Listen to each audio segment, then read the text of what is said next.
Welcome everybody. Thank you for coming. Today we are going to, I'm going to give you everything that you need to know to have a practical guide in seed saving. I'm going to talk about the different types of seeds that you save, how you'll seed them. I have some demonstrations here on my desk that I will show you guys what it looks like. Obviously, something of this nature is would be easier in person. So I'm going to try to use my camera to get as good of demonstration quality as I can this way. So before we go into the demonstrations, I really first want to give a presentation that gives you practical information about seed saving. Everything from how you seed, how you should seed save, what you should start seed saving with. And I have a cheat sheet for you as well. Throughout the presentation, I am going to talk about different organizations that you can connect with. Jeff has those links and we'll be sharing them with you. And so this is meant to just kind of get you started. There is such great information out there from lots of organizations where you can really dig in deep and you can start out as a seed saver. That's what I did. And now I own a seed company and I professionally produce seed for our seed company and for other seed companies. So I will warn you, it is a slippery slope. You might start out seed saving and then before you know it, you might end up having a career in seed, but that wouldn't be a bad thing. So, all right, I'm going to share my screen here. And I've got a quick little, well, I say quick, we'll see how quick it ends up being. I've got a little presentation for you. So, all right, so because this is a virtual live demo, I wanted to make sure that I give you a presentation that is going to bullet point some of the really important things you need to know as a seed saver so that the time that you spend saving seed is gives you good seed that you actually can share with a seed library, with other gardeners, that you can use in your garden and that your work is fruitful. So first, I just want to do take a little bit of time to talk about who we are. So we are the only certified organic urban seed producer in the United States. And that's a mouthful, I know, but basically we're the only one. We're the only seed company that's producing seed in an urban space.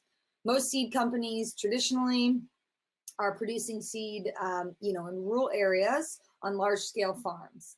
And although we would love to do that, our life circumstance didn't allow us to buy 10 acres and have a farm. And so we're doing it in an urban space. And it's actually become a very beautiful thing because seed production can happen in very small spaces, which is perfect for urban growers. And it also allows us to have direct contact with a lot of our customers and our growers and the people who support our work. So we're really proud of that. And we hope that our urban farm is actually a good example of what other people can do in a small urban space. Our farm is only 1 acre. So that's very small in terms of farms. But for seed production, it allows us to produce quite a bit. And then we also have contract growers and other growers that help grow the 300 plus varieties that we have in our catalog. So I am extremely passionate about seed. Sometimes I feel bad for my friends because, they don't always want to talk about seed and that's all I want to talk about. And because I'm so passionate and involved with seed on many different levels, I'm also involved with the Organic Seed Alliance. And now I know Jeff has a link to their organization. I highly recommend that you check it out. They have tons of education, publications, they have webinars. They also, we also work to put together quite a few in-person trainings, obviously not now with COVID, but prior to COVID. And we are working right now to put together a online platform, which is a seed space, where basically it's kind of like a Facebook, but for people who really like everything seed.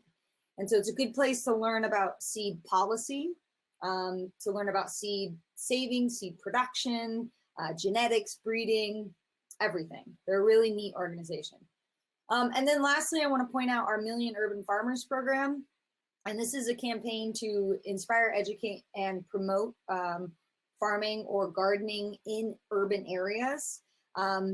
It's my passion to, you know, inspire people to grow wherever they are, whether or not they're on an acre, 10 acres, or on a tiny balcony. The world will be a better place if we all grow just a little bit. So, and you can check that out. That is on Facebook and all over.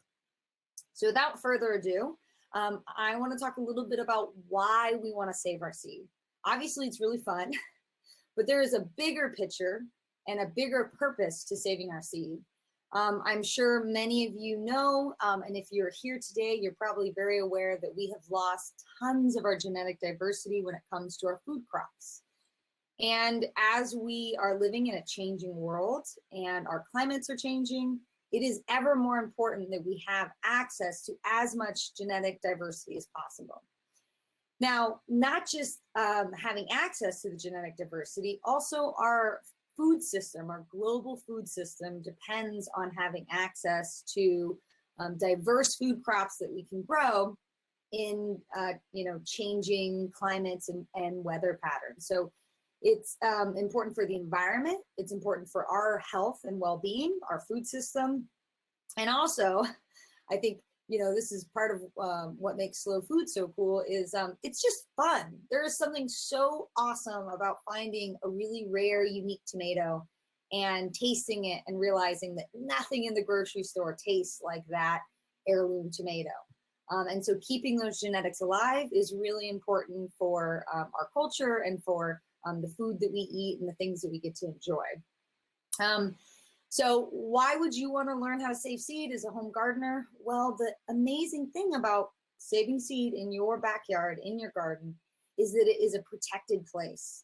And what I mean by that is you're likely to not have a neighbor farmer who is growing GMO crops. Now, you know, that's not always the case, but it is a little protected area where you can ensure the seeds that you're saving are not sprayed with pesticides. They come from the healthiest plants, and they have the genetics and the characteristics that you want to save. You actually get to control, you know, what you are saving so that you can have it next year. And that is a really beautiful feeling. And then lastly, by saving seeds, you're actually helping to proliferate diversification. So because things are going to cross in your backyard garden, you're likely to have varieties that are slightly different. And by saving those seeds, you're going to perpetuate them.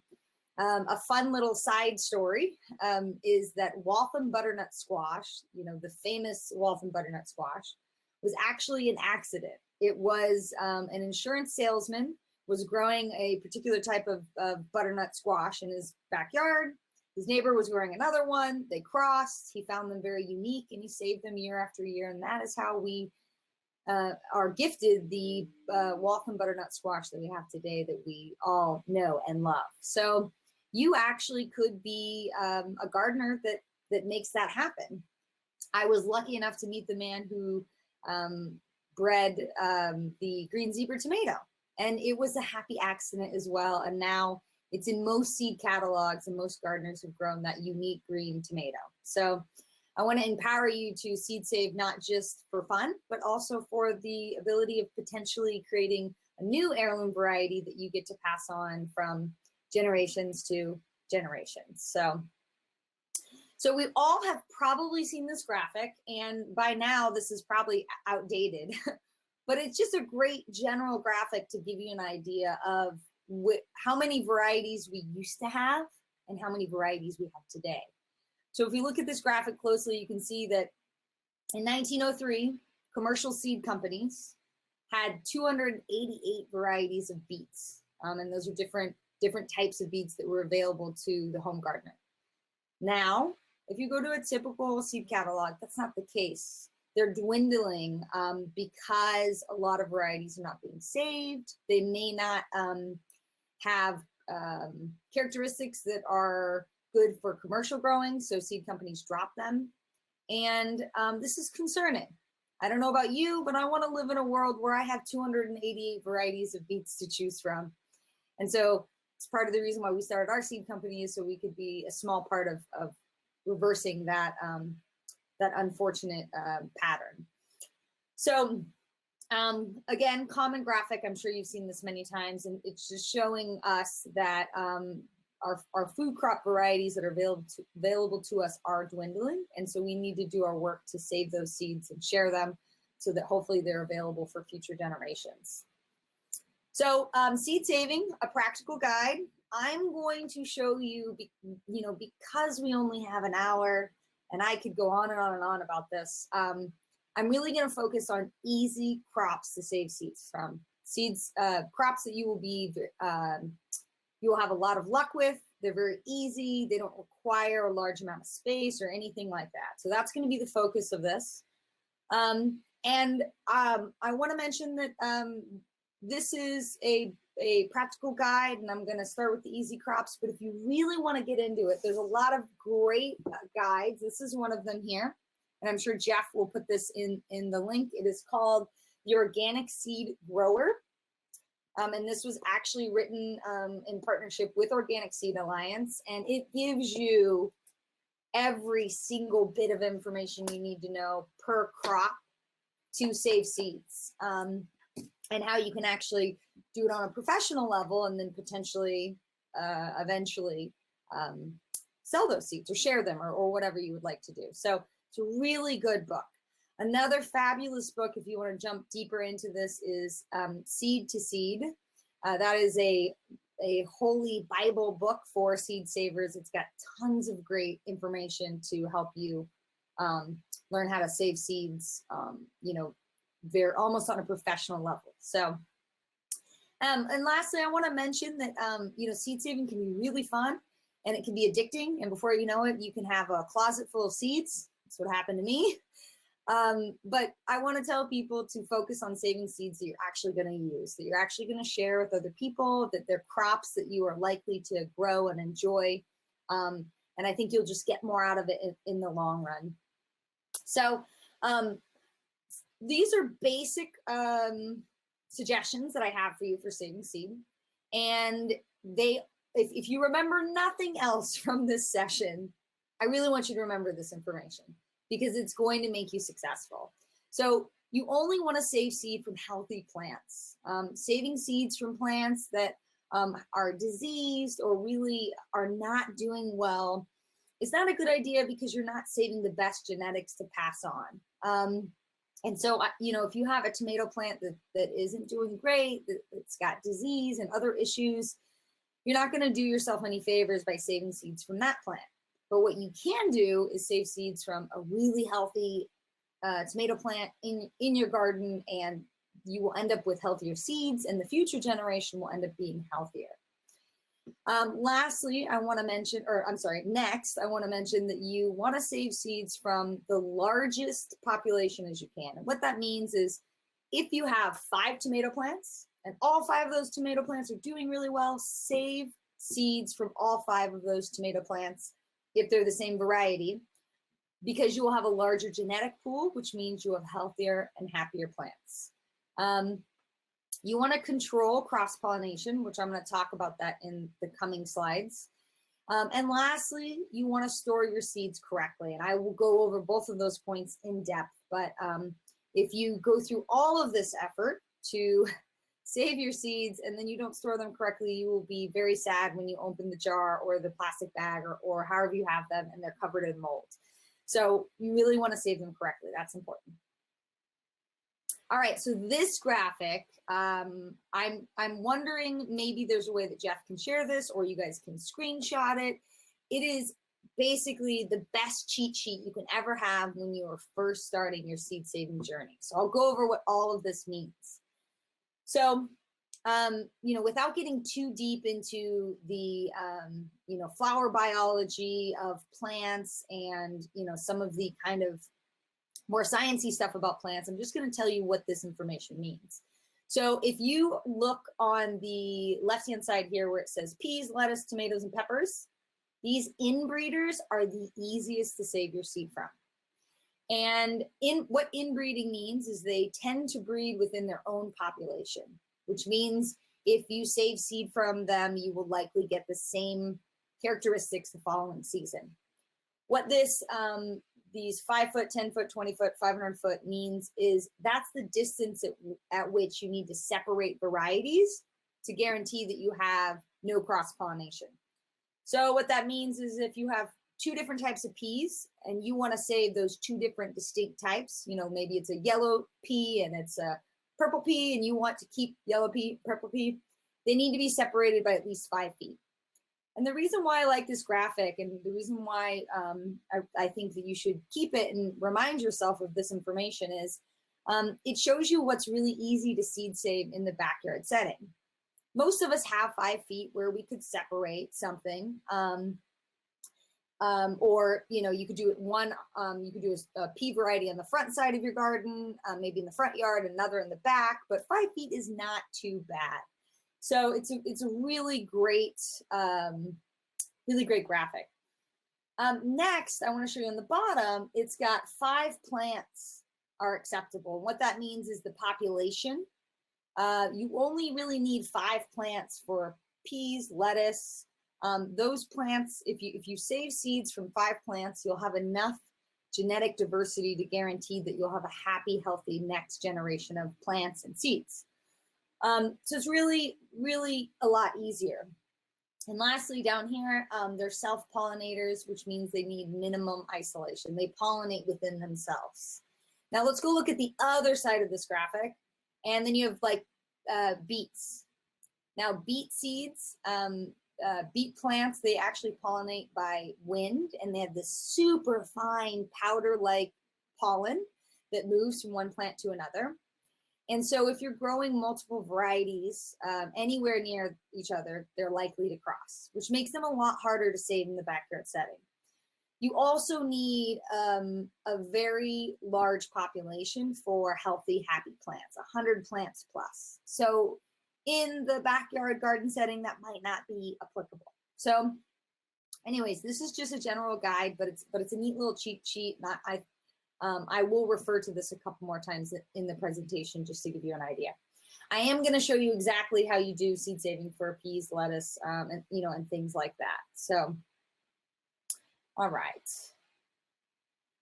So I want to talk a little bit about perfect flowers. So those are the things that I mentioned: peas, lettuce, and the modern tomato.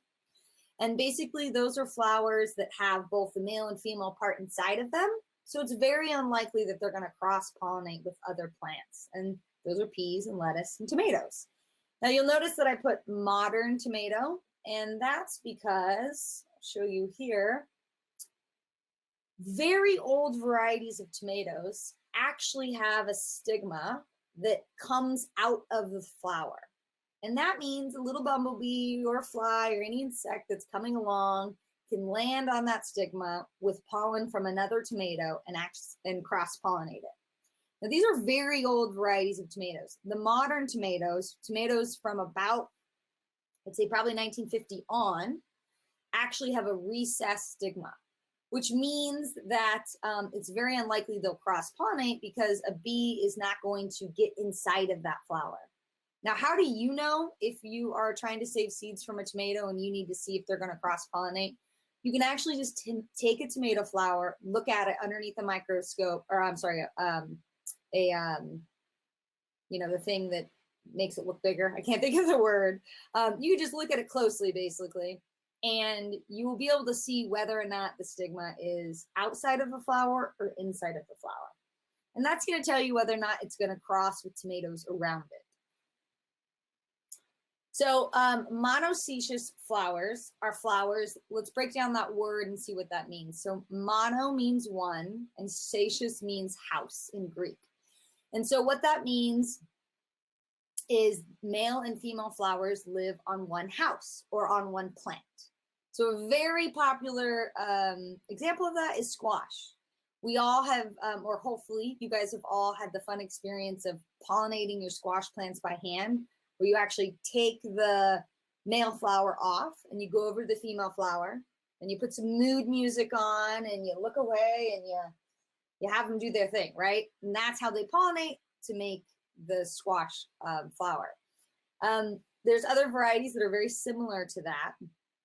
But as a seed saver, you're going to have to learn quite a bit about plant sex, about how plants reproduce. And so I just wanted to put these terms out there so that it could open up your thought process. And when you see this in literature, especially in books like this one that I've suggested to you, you will know what they mean.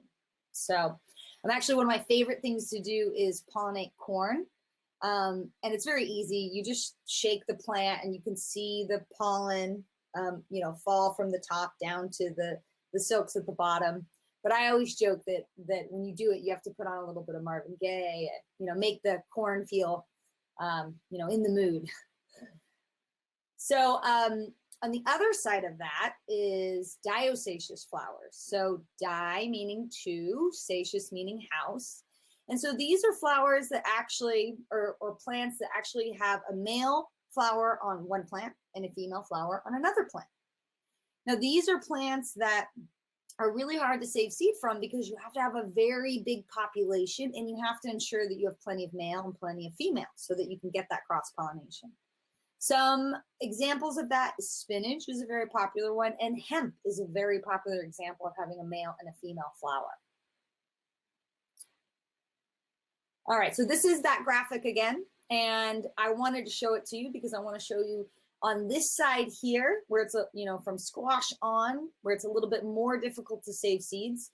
This is where you are going to find plants that have more requirements to save seed from and therefore can be a little more difficult. So, all right, so we're getting into the actual seed saving part. I had to do the whole geeky science part. I apologize, but I hope that it helps you in your seed saving journey to know a little bit of basic biology behind why we do what we do. We're going to talk about dry seed and wet seed. So these are the two main categories of seed saving. And depending on whether or not you have dry seed or wet seed, you will that will dictate how you save the seeds. I'm going to talk a little bit about processing. I will talk about drying it. I will talk about grading it, which is basically just meaning cleaning out any bad seed, and then storage. So dry seed. Dry seed is any seed that actually dries on the plant. And I have an example here. This is, well, I'm wondering if somebody could guess. That would be great. But this is flax. And we produce quite a bit of it on our farm because we actually eat the seeds. We make flax meal and put it in our granola and things like that. And it's also a beautiful beneficial flower. Chickens love flax. It's very good for them, high in oil content. And so this is a dry seed because I'm going to get seed all over my laptop for you guys. So I hope you appreciate it. So it's actually a dry seed. It crumbles off of the plant very easily. You can see here that it just breaks apart and you can see where the seed is and where the chaff is. Now, chaff is the part that is not seed that you're going to save. It's like what encompasses the seed to keep it in place. Now, one of the reasons why dry seed saving is so easy is because as long as you let it mature all the way, there's not a whole lot of room for error. Now, what I see people do a lot incorrectly, and it's very easy to do until you become a expert seed starter or a confident seed starter, is they harvest the seed too soon. So with something like flax, you actually can hear the seed rattling around in the encased flower. And so I know that it's ready. I can take some of the seed off, I can put it in my hand, and I can actually see that I have fully formed flaxseed in my hand. Now, it's very easy to get super excited and try to harvest something too soon, and then the seed is not fully mature, doesn't have a full embryo, and so it's not going to sprout. A general rule of thumb for most vegetables and flowers, obviously we specialize in vegetable seed production, but it's important to note that a general rule of thumb is it's typically way past the eating stage. And that it goes for dry seed or, if it's a flower, it's well past the stage that it's bloomed. It's bloomed, it's closed up, the seed has formed, it's rattling on it, and it's ready to easily fall off. At that stage, it's what's called the seed break stage, and it's where the seed easily breaks away from the plant.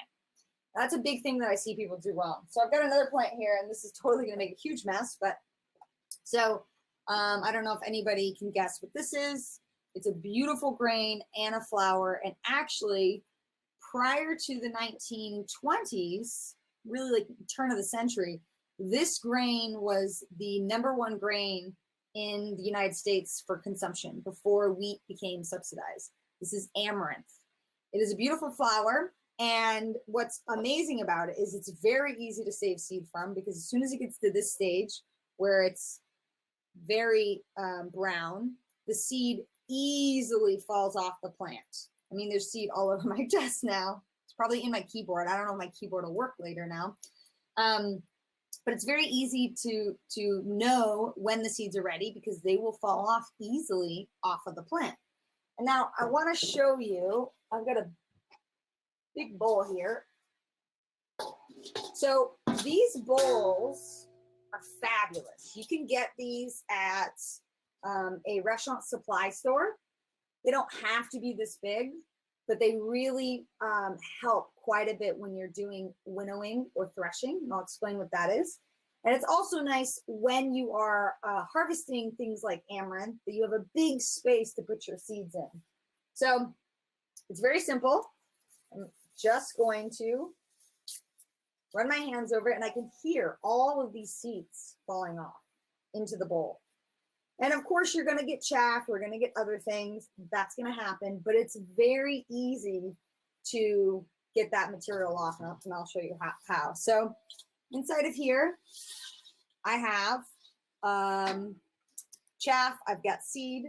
And now winnowing or threshing is a very simple process of getting the seed off the plant. Threshing is where you smack or take the branch of the dry seed and you smack it on something and you knock the seeds off. That's what threshing is. And winnowing is where you use, traditionally you would use wind to blow the lighter material or the chaff off from the seed. So what I love about this big bowl setup is I can take seeds and I can go to a windy part of my property and I can hold up the seed and drop it. And the wind is actually going to blow off the light chaff, the dust, everything. And the good seed, which is heavier because it has a fully developed embryo, will fall into the bowl. Now, you don't necessarily have to rely on wind. You also can very easily do it by blowing. And that's another reason why I like the shape of this bowl, because I can easily blow and blow the material off where I need to. Brijette, yes. Are you done with your slideshow? No, I'm going to keep going through it. Oh, okay, because that would have just given us a bigger screen so that you could. Oh, do you want me to pause it? If you like, it would just give us it would give a bigger view, and then we can go back, and then I'll leave, and then there we go. Perfect. Thank you so much. So that's fabulous. So you can see a little bit better in here. You can see how I'm getting seeds all over my desk. It's hilarious. You see the dark seed? That's your amaranth seed. And I'll show you something really cool. So this is basically what winnowing is. Look at that. Oh, and there goes amaranth seed all over my desk.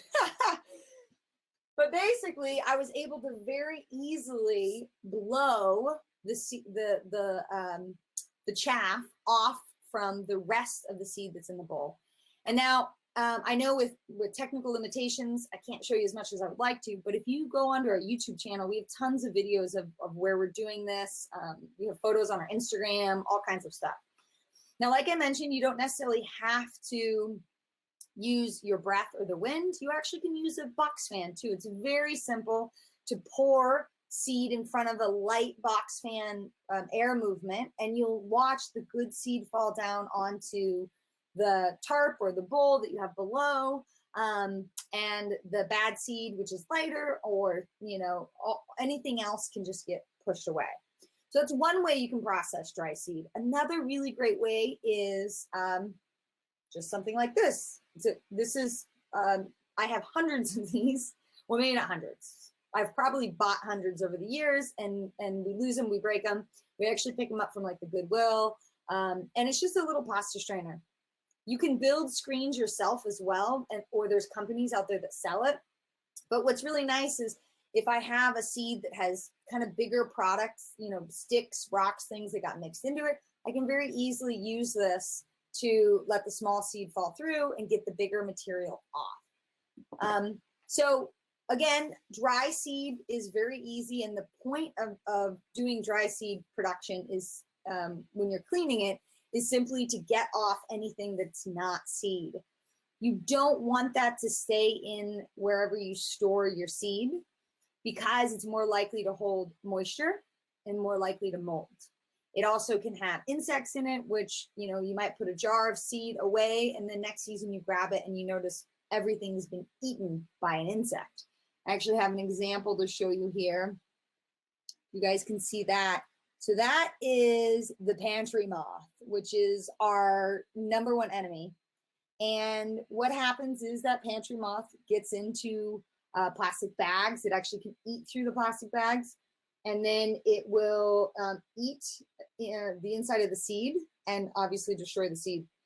A key way you know you have these is you'll see the little like almost spider web like white stuff that they encase themselves in. And so if you see seeds sticking together like that in anything that you're storing, you know you have a pest issue.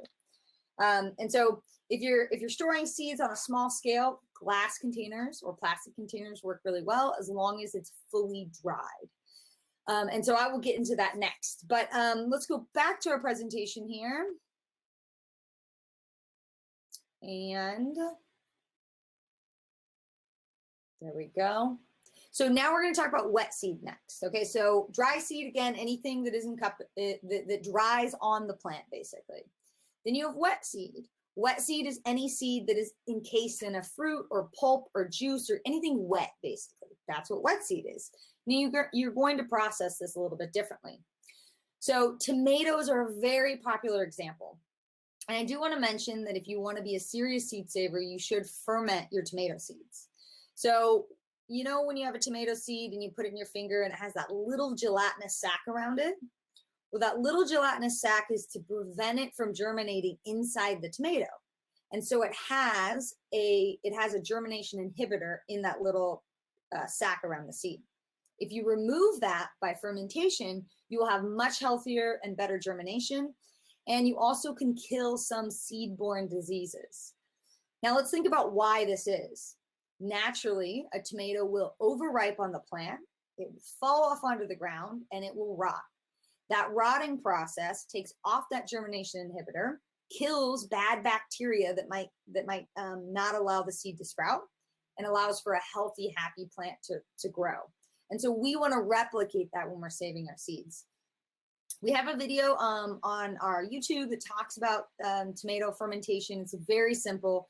You basically cut a tomato in half, squeeze the pulp and everything in a jar. You let it set for 72 hours. You get a nice, thick, disgusting layer of mold on top. And you'll see all of the good seed will sink to the bottom and bad seed will float to the top.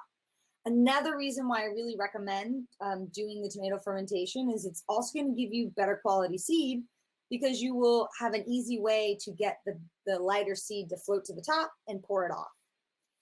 Cucumbers are another example. They don't require fermentation, although we do it on our farm because we find that it leads to much healthier seed. Peppers are another example. So I'll pause my presentation here so we have bigger screen to work with. So here's a pepper I wanted to show you. This is our lunchbox pepper, super delicious pepper. And this is the stage at which we eat the pepper. This is when you would harvest it. It's delicious. It's great, but there's barely any seeds formed in there. And I want to point this out to you because as I mentioned in the beginning, as a general rule of thumb for seed production or seed saving, you're going to let it go well past the eating stage. So for this particular pepper, we would let it get a lot older on the plant and it might get sun scald and not look so good. And it wouldn't be very appetizing to eat, but we would have lots of seeds formed in this cavity. and they would be fully mature. And so they would lead to better germination. So that's really important. Pepper seeds are a wet seed as well, but they're they're not as messy to deal with, because obviously the inside of them is not as wet. We will actually let these almost dry on the plant. We monitor them to look for disease or anything like that, but we want them to get very, very mature on the plant before pulling the seeds off. One thing I love about tomato and pepper seed production is you can still utilize the plant. So we will actually let them dry, and then I will pull out the seeds, and then we'll use the rest of it for a recipe. Tomatoes are a great example. We actually cut the tomato in half, we squeeze it, all the juice, and then that stuff that's left over goes in a slow cooker, and it makes some of the best sauce ever. So you can seed save and also enjoy produce from your garden. That is possible. Okay, so I'm going to pull back up my presentation here.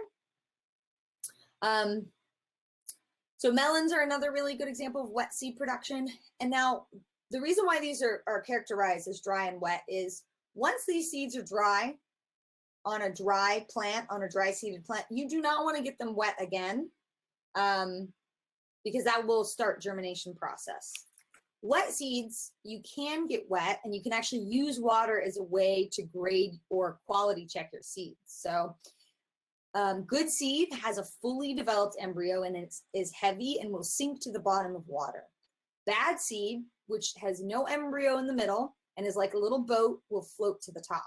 And so for things like tomatoes, cucumbers, melons, and peppers, you can put those seeds in a bucket of water, let it sit for a little bit, and then you can, you'll just watch. Bad seed will float to the top. Also, any fruit particles or anything will float to the top, and then you can decant it. You can pour off the bad stuff, and sitting at the bottom like gold are seeds.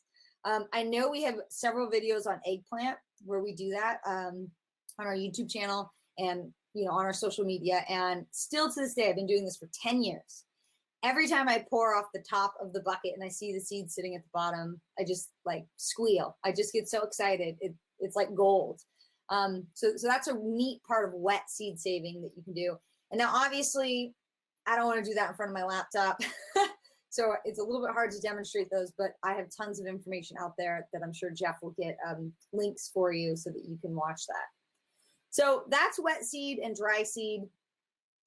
Here's a review of the fermentation process. You remove the seeds, you let them basically ferment for 72 hours, and that removes a little gelatinous sac, and that also kills seed-borne diseases. Let's Brijette, talk. Yes. We're at almost, we're at 1:41, or we have about 19 minutes left. So if you would just want to time in for some questions at the end. We're almost there. This is almost the last slide. Okay. All right, cool. Perfect. Thank you. So you've learned how to save seed, and you've gotten some practical tips on how to do so. Lastly, you need to know how to store them. If you do all of this work and you don't store your seeds correctly, you will be disappointed. So all seeds, dry or wet, need to be fully dried prior to going in any vessel, whether it's a jar, plastic bag, anything. So what I recommend as a fail-safe is to always put your seeds in front of a box fan on low for 72 hours. That's because it's very easy to look at a seed and be like, oh, well, this feels dry, but there's actually residual moisture in there. And once you put thousands of seeds together, that's going to be a lot of moisture and lead to molds and disease issues and things like that. So it's very important that you dry them. We, a lot of times what we do is we put seed on wax paper. It's really nice because it comes off easily. And then I put that on a cookie tray. I mean, we have very sophisticated methods around here. And then I take a very cheap, almost the cheaper the box fan, the better, because it has very low power. And I put it on setting 1. And I set that on top of the cookie tray because the cookie tray has a lip that keeps it a little bit above the seeds. And I leave it there for 72 hours. So another option that you could use, but I don't really recommend, is using a dehydrator. The reason why I don't recommend it is because typically the dehydrator will not get low enough to take out the moisture but not kill the seed. And so you can, but honestly, just a box fan works fabulous, and you're going to have much better germination rates because the dehydrator can actually suck out too much moisture and leave you with seeds that are not viable. The next thing that you can do to ensure that they're completely dry is you can put in desiccant packs. So for years, I would have all my friends save desiccant packs from their shoes, from their purses, from any electronic they bought, and we would stockpile them and use them on the farm. Now we have to buy them in bulk to keep our seeds dry, but those little desiccant packs will make a big difference to keep the product dry and safe. And lastly, you want to make sure that you leave the seeds in a cool, dark area. Do not store them in your garage, in your greenhouse, outside, in a tool shed. The best place is an area where it stays cool and the temperatures stay really neutral all year long. A sock drawer actually works great. A hallway closet works fabulous. Anywhere where they're not getting hit by direct sunlight and the temperatures are not swinging from really hot to really low. The under 100 rule means that for professional seed saving and seed production, you want to keep your seeds stored at under 100 when you combine the temperature and the humidity. Now, for some of you in different parts of the United States or the world, that might be really hard because you might be very humid and very hot. Luckily, here in San Diego, it's not that difficult for us because we don't have a lot of humidity and we don't get that hot. We do regulate the temperature in our seed storage room, but usually your house should be comfortable enough that it stays around that. All right, I think I did a really good job on being right on time for questions. I'm gonna get rid of my sharing my screen here, and then Jeff, you will field me some questions. Yes. Looks like I'm frozen. Okay, here I am. Thank you. That was great. And the under 100 rule is one of my favorite things to share with people when I tell them about storage. It's a really good, relatable piece of information that they can use. So we do have some questions here. First one was, separating plants by time of pollination. So is it possible to do like succession planting to avoid cross-pollination? Absolutely. So there's lots of different ways you can avoid cross-pollination on a small setting, and you can produce or save seed from several different varieties of the same crop. So on our farm, we use 3 different methods. We use timing, which is like succession planting. So we do 3 rounds of corn in a year, and we make sure that we separate them by enough time that the different corn varieties are not tasseling or spreading their pollen at the same time. Now, luckily, we can do that here because we have a very long growing season. Some of you, I think I saw someone from like Grand Rapids, Michigan, you might not be able to do that because your season is shorter, but you can do timing. That is one way you can do it. Another way we do it is we actually use pollination tents. That's how we do our carrot seed production. It's a very fine net that doesn't let insects in so that we don't get cross-pollination. That's a little more expensive and a little more on the professional side, but it absolutely can be done. And then lastly, you actually can pollinate things. You can pollinate things by hand. So our squash plants, we actually go in the evening and we cut open the female flowers before they've opened. We take the male flower and we pollinate, and then we put a little plastic or paper bag over it to guarantee that the only pollen that is on that plant is the pollen of the dad that we want. That's another way you can do that. It's a little more advanced. All of those methods are in this book, and we'll tell you exactly how to do it and which ones are preferred, which ones work better. So I hope that answered the question. Great, thank you. Okay, so next question is, are seeds from commercially available peppers okay to save? Absolutely, they are. And I want to mention, so a big question we get all the time is, I can't find an organic seed. Can I buy a non-organic seed if I save it in my organic garden? Is it organic? Absolutely. An organic seed, a seed is organic from the moment that you grow it organically. And so if there's a commercial seed that you like, that you want to save in your garden, you can do that. If it's a hybrid, it will not be a stable, you will not get stable genetics, meaning that you'll save the seeds the next year and you will get, you know, kind of some funky nicks that what you didn't get the year before. But any heirloom, open pollinated variety, commercial or otherwise, you can save the seed from and use it in your backyard garden space. Great, thank you. Is a freezer a good place to store seeds? No. So that's a great question. We get it all the time. I actually do have seeds in my freezer that are very old. I wouldn't recommend it because if you're going to save them in a freezer, it's because you want to save them for decades. That's why the Norway Seed Vault does it at very low temperatures, because they're going to be saving it for decades. If you're going to only want to save your seed for a year or two or a season or two, the temperature change that the seed undergoes when you put it in the freezer and then you pull it out is really unhealthy for it. And you definitely don't want to go back and forth, back and forth. Additionally, if you save it in the freezer, it has to be 100% sealed. So you have to use like, you know, like the food saver bag, so you don't get any freezer borne or any moisture on the plant or on the seed. That's very important. So for the beginning gardener, I don't recommend it. How about a refrigerator? I don't recommend a refrigerator either, because you're only introducing wet temperatures. And again, you want that cool, not cold. So 50, 60 degrees and dark is what you want.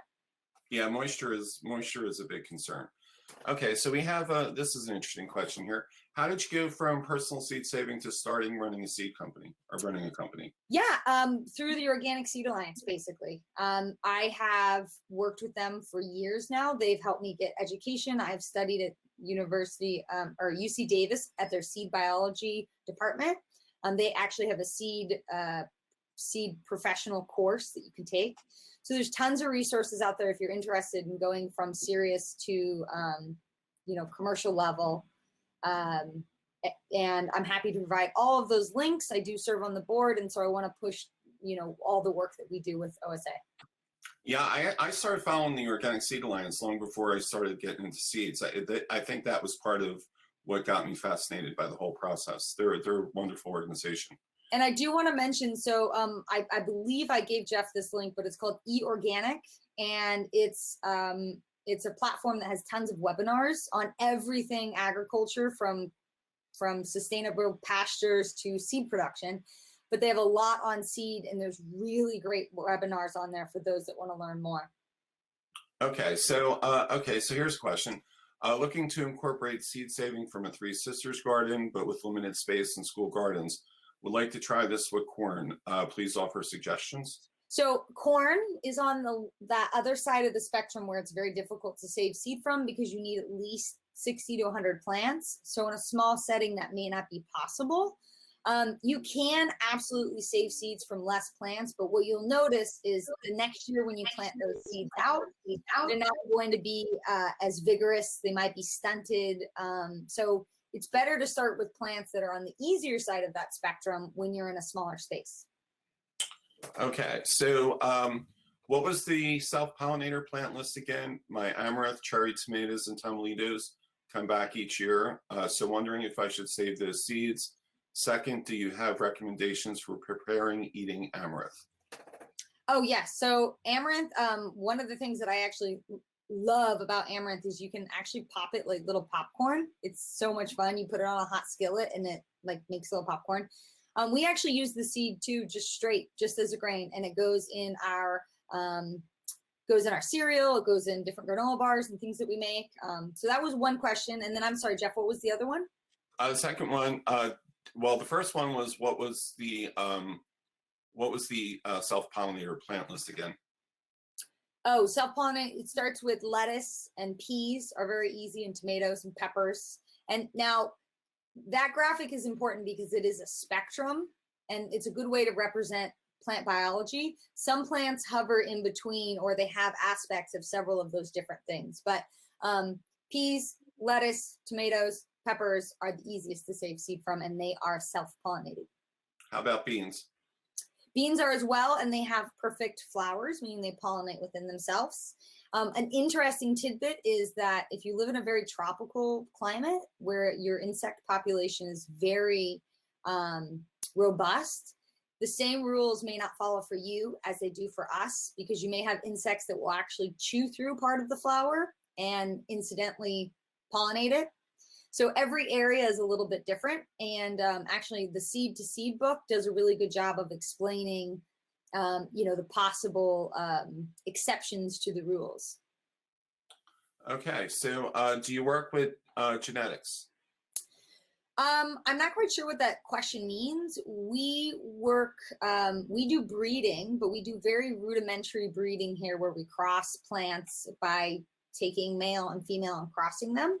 And technically that's work in genetics, but we're not geneticists. So I'm not quite sure what that question means. Okay, Jen, if you need further clarification from that, please put it in the chat. Does drying seed direct to sunlight affect its viability? That's common in Kenya. It does depend on the plant. I know that a lot of grain seeds are dried in direct sunlight, and that's partly because the quantity of seed that you're going to be drying is so big that you need a little bit of that heat to do it. But if you were drying seeds, smaller portion of seed, we never dry them directly in sunlight. We do it in a warm area with a box fan to guarantee that it's dry, but we want to try to avoid any damage that can happen from the hot sun. Okay, so we have a question just to confirm, what was the name of the university again that you were talking about that was connected to UC Davis? Okay, thank you. And okay, Jen was asking about professional academic geneticist partners and assessments to keep seed true or breed new varieties. We do work with quite a few breeders, and so I guess they would fall underneath that category, yes. Okay, so I'm looking for a link for the Seed to Seed book here, and we're about 5 minutes to go.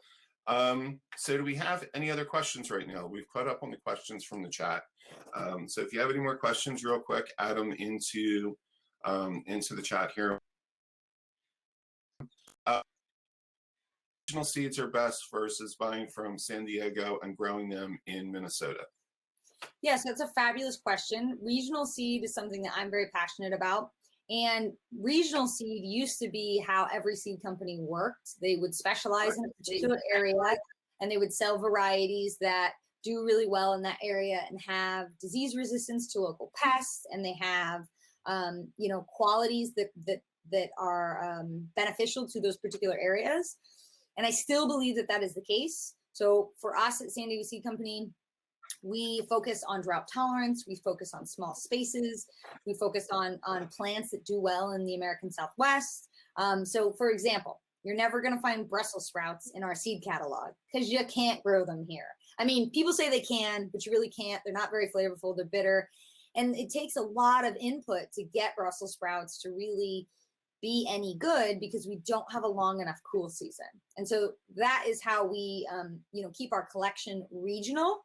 Now, that doesn't mean that varieties from our seed company would not grow amazingly where you're at, but there are some varieties that do much better here versus where you're at, if that makes sense. Just to follow up on that, just curious. Okay, so tomatoes have pretty much, they can grow in a lot of different areas. So if I purchase tomato seeds from California and I grow them here in New Jersey, do you have seasons of seed saving it would take for them to adapt somewhat? Yeah, so for adaptation, depending on how aggressively you are selecting qualities, it could take anywhere from 10 to 15 generations. One thing that is really enjoyable about doing seed saving and seed production here in Southern California is because we can squeeze in quite a few succession plantings, I can speed up that process and basically, save something multiple times a season because we have a longer growing season. A good example of like our regionally adapted seed. So we have an eggplant, Black Beauty, which is a common eggplant variety. It's an heirloom. It's Italian variety, but we've been saving it and saving the seed and selecting it for qualities that we really like on our farm for the last 4 years. And it's about probably 8 to 10 generations because we'll do multiple in a season. Now we get these huge eggplants that are beautiful and very fine grained, thin skinned, good for making eggplant parmesan and things like that. And it will perennialize in our area because it has such good, strong genetics. And now that would be problematic in New Jersey and wouldn't happen because you guys have such, you know, you have such cold temperatures, and you're not going to grow eggplant all the way through the winter. But here in San Diego, we can do that. So that's a difference of what an example of what makes it regionally adapted to our area. Okay, great. We have 2 minutes left. We have one more question about amaranth here. Is all amaranth edible? Lots of seeds are sold as ornamental. Yeah, all amaranth is edible, and you actually can eat the leaves as well. However, some varieties are much tastier than others. We have one that's called edible red leaf amaranth, and it's actually commonly called Chinese spinach. It's stunningly beautiful. It keeps its color when you cook it. It's red and green, but it's better for eating, in my opinion, than eating, you know, like Love Slice Bleeding, which is the variety that you grow for the big flower. The leaves are not as tasty. So. Okay, great. I'm just putting in real quick the last link that you shared, the Rocky Mountain Seed Alliance. Do you want to give them a quick 30-second pitch before we go? Sure. Rocky Mountain Seed Alliance, fabulous people. They do great work around seed. If you're in that area, or even if you're not, I highly recommend you check them out. They will have lots of educational material for you. Great. Well, thank you so much for joining us today. This was very informative. I learned a lot, and I see from the chat we've had a really good response from people here. We're going on to the next program we have today, Community and Seed. So hope to see you there. And thanks again, Brijette. Perfect. Brijette. Thank you. All right. Thanks again, and see you later. Bye. Thank you, guys. Bye.